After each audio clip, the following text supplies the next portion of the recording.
Saudara, usai mendengarkan putusan hakim pengadilan tingkat pertama yang memberikan vonis lebih berat dari tuntutan jaksa, Ferdi Sambo resmi mengajukan banding. Pengajuan banding membuat vonis hukuman mati Sambo bisa jadi berubah.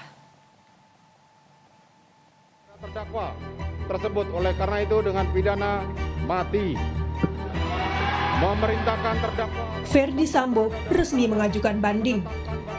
Pengajuan banding diajukan ke Pengadilan Tinggi atas putusan Majelis Hakim Pengadilan Negeri Jakarta Selatan. Tak hanya Sambo, 3 terdakwa lain yakni Putri Chandrawati, Kuat Ma'ruf, dan Ricky Rizal juga mengajukan banding. Keempat terdakwa pembunuhan berencana Brigadir Yosua Huta Barat ini divonis lebih tinggi dari tuntutan jaksa. Putri Chandrawati divonis 20 tahun penjara. Kuat Ma'ruf dan Ricky Rizal masing-masing memperoleh 15 tahun dan 13 tahun. Sementara Sambo divonis mati. Keputusan untuk mengajukan banding ini ditanggapi Kejaksaan Agung dengan juga mengajukan banding. Melalui keterangan tertulis, Kepala Pusat Penerangan Hukum, Kapus Penkum Kejagung, Ketut Sumedana menyebut, upaya hukum banding diajukan agar jaksa penuntut umum tidak kehilangan hak untuk melakukan upaya hukum selanjutnya. Sementara ayah Brigadir Yosua, Samuel Huta Barat, mengaku menghormati keputusan banding Sambo yang menjadi hak setiap warga negara. Itulah salah satu hak daripada terdakwa. Itu hak dari terdakwa kepada setiap warga negara mengajukan hak-haknya banding. Sebenarnya itu bukan hanya banding, ada 3 tahap. Itu kita serah hak mereka. Kita hargai apa hak-hak mereka. Upaya banding Sambo membuat vonis mati dari hakim masih bisa berubah karena belum berkekuatan hukum tetap. Terlebih, ada polemik pengesahan KUHP baru yang memungkinkan vonis mati diperingan menjadi hukuman seumur hidup. Namun, pakar hukum pidana Jamin Ginting menyebut kondisi ini tidak secara otomatis berlaku. Jika hukuman Sambo sudah inkrah sebelum KUHP baru berlaku, maka Sambo tetap akan menjalani vonis dari upaya hukum terakhirnya. Ya, tentu lihat situasi dan kondisi. Pertama, saya ingin mengatakan ya, KUHP baru itu kan baru berlaku 3 tahun yang akan datang. Dan itu pun diberlakukan tidak secara otomatis, harus melalui suatu undang-undang. Jadi keluar dulu undang-undang untuk menetapkan berlakunya KUHP tersebut. Tidak berlaku secara otomatis. Lalu berikutnya, kalau dia dipidana sekarang, belum ada putusan yang mempunyai kekuatan hukum tetap, belum ingkrah, baru berlaku nanti ketentuan KUHP yang baru, maka di pasal 100 itu ada yang menyatakan bahwa kalau ada pidana 2 peraturan yang bertentangan atau 2 peraturan yang berlaku sekaligus dalam suatu perbuatan, baru dia diadili dan belum ingkrah, maka ada hal yang meringankan yang diterapkan. Itu kalau berlaku, tapi kalau tidak berlaku, kalau sudah ingkrah ya pasti berbeda lagi. Menkumham Yasona Lauli juga menegaskan soal hukuman mati sudah digodok di KUHP baru jauh sebelum kasus Sambo muncul. Yasona membantah pasal hukuman mati di KUHP dibuat untuk meringankan Sambo. Jauh sebelum ini. Jadi itu berdasarkan putusan Mahkamah Konstitusi. Pelaksanaan hukuman mati itu tidak absolut. Jadi harus ada kesempatan. Jadi bukan berarti ini jauh sebelum Sambo sudah dibahas. Gila aja cara berpikirnya udah ada. Undang-undang mengatur setelah hakim menjatuhkan vonis, terdakwa masih memiliki hak mengajukan banding di Pengadilan Tinggi paling lambat 7 hari setelah vonis dijatuhkan. Kemudian, masih ada kasasi dengan tenggat waktu 14 hari setelah putusan banding, serta peninjauan kembali atau PK di tahap selanjutnya, hingga akhirnya keputusan akan berkekuatan hukum tetap bagi terdakwa. Tim Liputan, Kompas TV.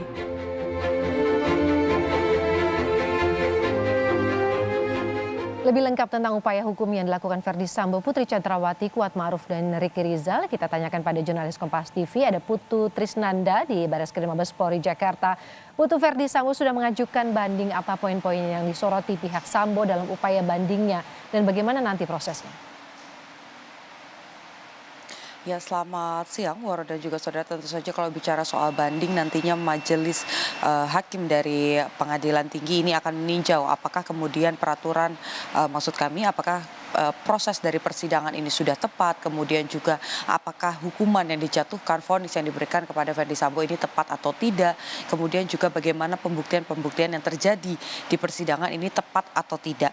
Karena kalau kita bicara soal banding, ini juga yang terus didorong oleh pihak dari Ferdy Sambo, Putri Chandrawati dan juga dua terdakwa lain, yakni Ricky Rizal dan juga Kuat Ma'ruf, ini merasa bahwa pihaknya ini tidak terlibat ataupun juga mengetahui skenario yang dibangun oleh Ferdy Sambo. Ferdy Sambo terutama sebagai pihak yang disebut diklaim diputuskan oleh majelis hakim setelah melihat bagaimana proses persidangan, disampaikan Ferdy Sambo ini merupakan orang yang menjadi aktor intelektual, membuat skenario dari A sampai Z, kemudian juga terkait dengan baku tembak antar polisi ini dibuat oleh Ferdy Sambo, dan ini juga diketahui oleh Putri Chandrawati, diketahui oleh Ricky Rizal dan juga Kuat Ma'ruf.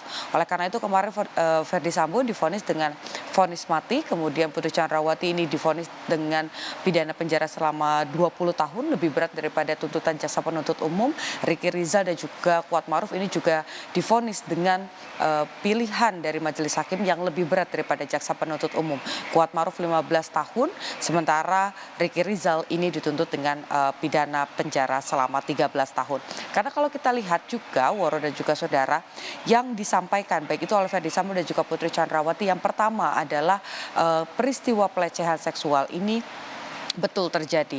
Kemudian juga ada pertimbangan di mana pihak dari Ferdy Sambo ini menganggap putusan yang diberikan majelis hakim ini tidak serta-merta melihat fakta-fakta di dalam ruang sidang, tetapi hanya mengikuti pernyataan dari Eliezer saja, ataupun juga mengikuti opini publik yang sangat besar begitu dukungannya untuk Eliezer. Nah, hal ini yang kemudian coba dilakukan upaya hukumnya oleh Ferdy Sambo dan juga Putri Chandrawati untuk maju ke tahap selanjutnya, ini melakukan banding, dan di satu sisi juga jaksa penuntut umum melakukan hal yang sama agar tidak kehilangan upaya hukum. Jadi nanti ketika Ferdy Sambo mengajukan banding, ada tinjauan yang dilakukan, jaksa penuntut umum ini juga terus bisa mengawal kasus ini sampai akhir. Sementara untuk Ricky Rizal dan juga Kuat Ma'ruf, ini keduanya menyatakan bahwa tidak ada niat sama sekali, tidak mengetahui sejak awal bahwa memang akan ada perencanaan terkait dengan skenario yang dibentuk oleh Ferdy Sambo. Kemudian juga Kuat Ma'ruf ketika keluar dari ruang sidang usai divonis oleh majelis hakim menyatakan dengan tegas akan mengajukan banding karena tidak memiliki niat untuk membunuh Brigadir Yosua Huta Barat. Walaupun di ruang sidang ini disampaikan Kuat Ma'ruf ini sempat menutup beberapa pintu dan juga jendela serta tirai di rumah Duren 3 padahal masih siang hari.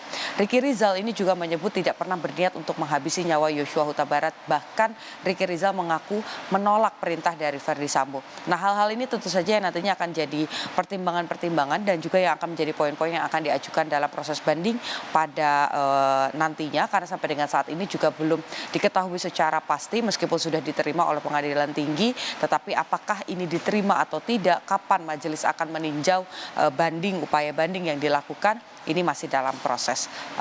Woro. Dan berencana juga ada kasus penghalangan penyidikan atau obstruction of justice. Singkat saja Putu, kapan nantinya sidang vonis pada 6 terdakwa OJ ini akan dilakukan? Ya, untuk 6 orang terdakwa ini akan dilakukan pada pekan depan pada tanggal 23 dan juga 24 Februari 2023. Nanti rencananya persidangan akan dimulai 1 jam lebih awal daripada persidangan perkara pembunuhan. Biasanya dimulai pada pukul 10, ini akan dimulai pada pukul 9.00 waktu Indonesia bagian Barat. Dibagi menjadi 2 hari karena memang total ada 6 orang. Ini dibagi menjadi 3 terdakwa di masing-masingnya. Yang pertama pada tanggal 23 Februari 2022 ini adalah persidangan yang nantinya akan majelis hakim akan membacakan vonis untuk Hendra Kurniawan, Agus Nurpatria dan juga Arif Rahman. Sementara di tanggal 24 Februari ini untuk 3 terdakwa lainnya, yakni Cuk Putranto, Baikuni Wibowo dan juga Irfan Widianto. Barreskrim Polri, Putu Trisnanda, jurnalis Kompas TV, terima kasih atas laporan Anda.